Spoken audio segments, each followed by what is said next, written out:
on her obsession. And she agreed to. So Dr. Leslie is, she owns a rehab veterinary clinic about 45 minutes from here. She is the team vet for the Canadian World Team and has been for 4 or 5 years now. And she probably has known me longer than anybody else in dogs, probably close to it. So we've been friends for more than 20 years. So I asked her to give her little obsessive talk. Yep. And I don't really have an obsessive talk, but I talk about it obsessively. So this is kind of coming, it's not planned or anything like that, but I'll give you the lecture that I give when people come in to see me with their dogs. And as Susan says, it is pretty much an obsession now, to the point now where people come in and they apologize when they walk in the door that the nails aren't done, or they want to rat on their friends. So-and-so didn't do her nails. And so why are nails so important?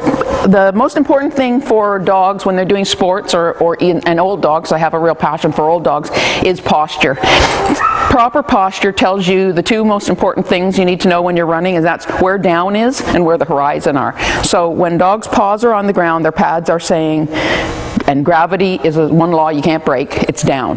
When a dog has long nails, they stand a little bit back on their feet because the nails are touching the ground. That means the pad is getting the information of that is down, not that. So what we want to do is have the nails shouldn't be touching the ground when the dog is running around. Nails are for when you're in grass or in sand or whatever and you're running. They have their purpose for traction, but they're not to tell a dog where it is. So in sports, the dogs have their horizon level, which when they're running on their side or whatever they're doing, their eyes are interpreting what they see. Even if they're like this, they're saying, but I know that means the horizon is there. So the muscles in the back of their neck that balance their head and the pads are in their feet are saying down, there's the horizon. So when I'm wrapping myself around a pole, my body knows where down is, where I'm going to land. So whether I'm jumping or whether I'm doing an A-frame or doing the weaves, there's really quick information going from the feet and my eyes on the horizon into my brain so that I don't end up putting a foot wrong. So you know, if I don't know if any of you run, I don't run, but when you are sort of running around through your yard over stones and rocks and you step on a rock and you turn your ankle a little bit, that's the proprioception of your foot saying there's not a solid ground. It's sending information to your brain.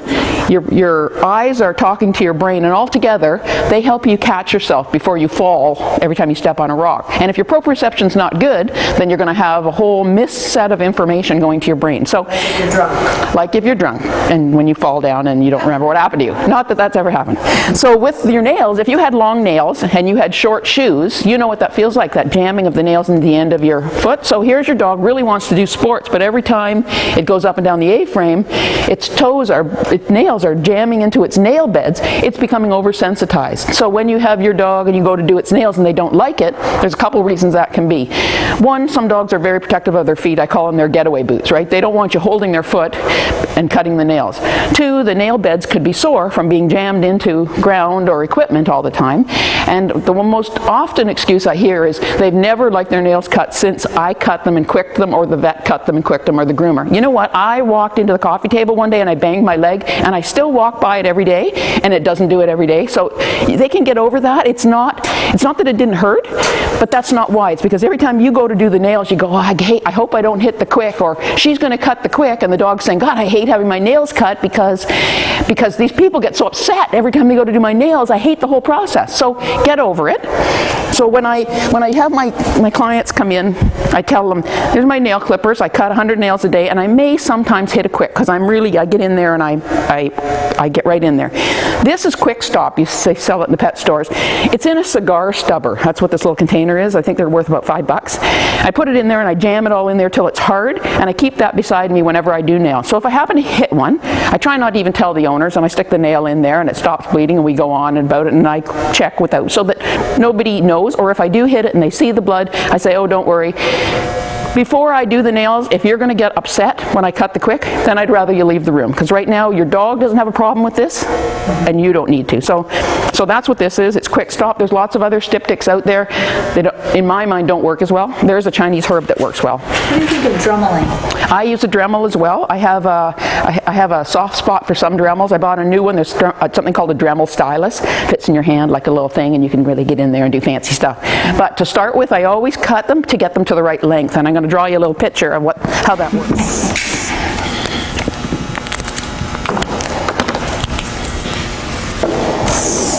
Here's the dog's nail, and your vet and your groomer cuts them like that.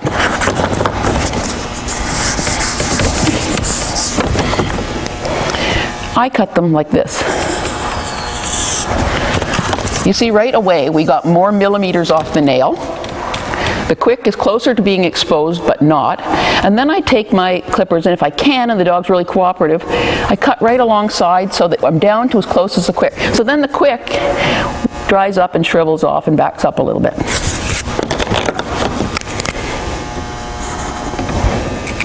And the bottom, as the dog runs around, goes for walks, all that kind of stuff, wears off a little bit. So you end up with a shorter nail. 2 weeks from then, when you go to do it again, you can't get as much, but you can get closer. So each time the quick backs up even the tiniest little bit. So in 3 trims over 6 weeks, you can have a dog without nails on the ground, almost no matter how badly they are. I have a picture on my iPad of my own dog that I let get really long. He had a tumor removed off his leg, and I was putting honey and wrapping it every day, and I really was I had to be angry with him to stay still while I'd put this honey on him, because he wanted to eat the honey, and he had a hole this big right down to the bone on his leg. So it was not nice, and I thought one thing I don't want to be doing is cutting his nails. So what I did is took a picture of his nails and did his nails so I could show you how much I can get off in one trim with long nails. So that's the kind of the secret to doing the nails. I've started to talk to the vet students when I go to talk about chiropractic about the importance of nails. So you see, you probably all have had an old dog that stands with the back feet in and the front feet like this, or you see them where they're standing like that. Their nails are long and their feet are back. You can make an exceptional difference in those old dogs by just cutting their nails.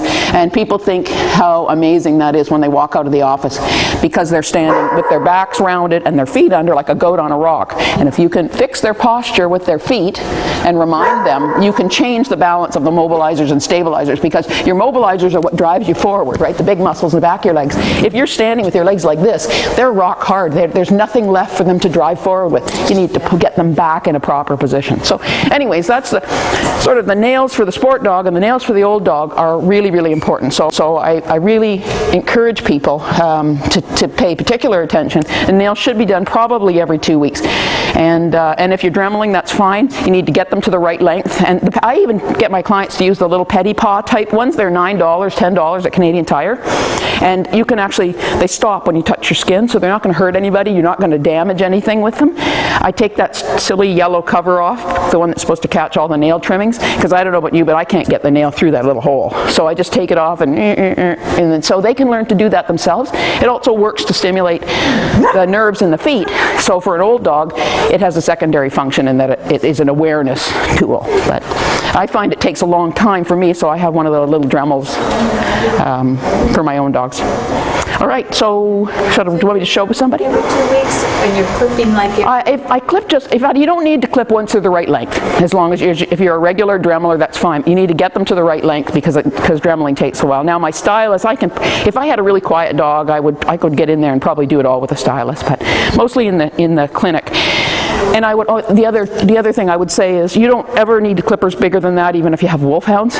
This is the only size you need, and they need to be sharp because you're more whittling than you're anything else. I'm not taking a big set of clippers, cutting off the big nail on a wolfhound. I'm taking a side and a side and a top, and I'm getting down to try to expose the quick. So if the dog stays still, you can get right down to the quick, get rid of all that shelly stuff and the white stuff that's in the dog's nails, and mostly the Dremel is to make them, at that point, it's really just to smooth them off. In the future, you can use it to keep them to that length. And if you can only do one at a time, that's good too. So anyways, that's mostly my lecture on nails and that I give the clients when we're in the room, but if there's anything else anybody would like to ask about it, happy to answer. You said the groomer does it one way. Yeah, the groomers don't want to hurt your dog. They like the dogs to be happy coming in, so they don't want to have any bad experiences with the dog whatsoever. So they just do it so that they're shorter, right? They just want to cut the nail off. The dog goes home with shorter nails. But honestly, people come into my clinic all the time and I say, did your dog mind having its nails cut? Just did it on Tuesday, and I'm going, yeah, that's just doesn't cut it really. Especially when I see dogs who have shoulder injuries, elbow injuries, knee injuries, and I particularly think in the front when the nails are long in the front and the whole structure is off, every angle of every joint is then put off, and there's more strains and repetitive strain, especially even in an old dog with arthritis, that if the nails aren't short, you're just exacerbating that problem over and over and over again. I have a couple of sport dogs that I see who years ago had recurrent front end injuries, and they just don't have them anymore. I see them once a month. They come in for just a routine adjustment, more so just so that I can do the nails, because the owners just don't want to do it, or they want to make sure they are short enough. And a lot of people say, I tried, and they'll buy the clippers. But if you don't do 100 nails a day, you're not going to be as good as someone else. But you can keep them to a good length, and then if you're not comfortable taking that extra little bit off, then you can get somebody to do it for you. So the key to getting that quick to recede is doing it. Getting it close. It doesn't matter what angle so much as getting close to the quick, but not cutting it. If you cut it, that's not going to help, because when the nail grows out, the quick's going to grow right with it. So what you really need to do is get the quick to back up, and that's all about the angle. So that's why I say if you can get the top and the sides off, I've had them to the point where you can see just a little pink nub sticking out, and in 2-3 days that'll just dry up and fall off, and the quick will have backed up that. And a millimeter, 2 millimeters is a pretty big difference in the angle of a dog's nail. So is that the purpose of exposing the quick? Yes. Keep, like making it recede? Yes. Nails keep getting shorter? Yes. Yep. As the quick recedes, then you're able to trim it shorter. So each time you trim it, it'll get shorter and shorter. So the key is really not cutting that, because I have a 12. The key is not cutting the quick. He has always had really, really long quicks. Yep. He's a puppy, and I cut them every week, and they don't recede. Yep. Yeah, and that's a lot of people say that to me, and they say, oh, his quicks are really long, and most of the time I find sometimes they're right. Sometimes I have done them, and I thought clearly I can get a lot more off this nail, and they bled right away. So there are dogs whose quick are really long, and maybe that's the dog that you want to Dremel every week to try to creep it back a little bit. So just going to take time. Just going to take time. But I can't say there's been a dog that's taken me more than 3 trims to get it get the nail not to click, click, click, click on your kitchen floor. I mean, that's the goal to me, is I don't want to hear your dog, I don't mind hearing it pat its way in, but I want to hear it click, click, clicking its way in. What do you think about, I have one that has a little fur grows through it. Yes, the slippers need to come off. That's for everybody else but me, because my little dog has these little slippers that come right up, and they're really cute. But on sport dogs, they interfere with your dog's proprioception. So you need to cut the hair off between they can stay on the top of the feet, but not between the pads. And in old dogs, people say, oh, they stand at the feed bowl and their feet are slipping. And then, so nails need to be short, no hair on the pads, because the pads are the sensory part that tells them where it is. Really important too, especially I think sport dogs, to prevent injuries. They need to know where down is. They need to know where they are at all times. They're going so fast, they don't have time to think about it.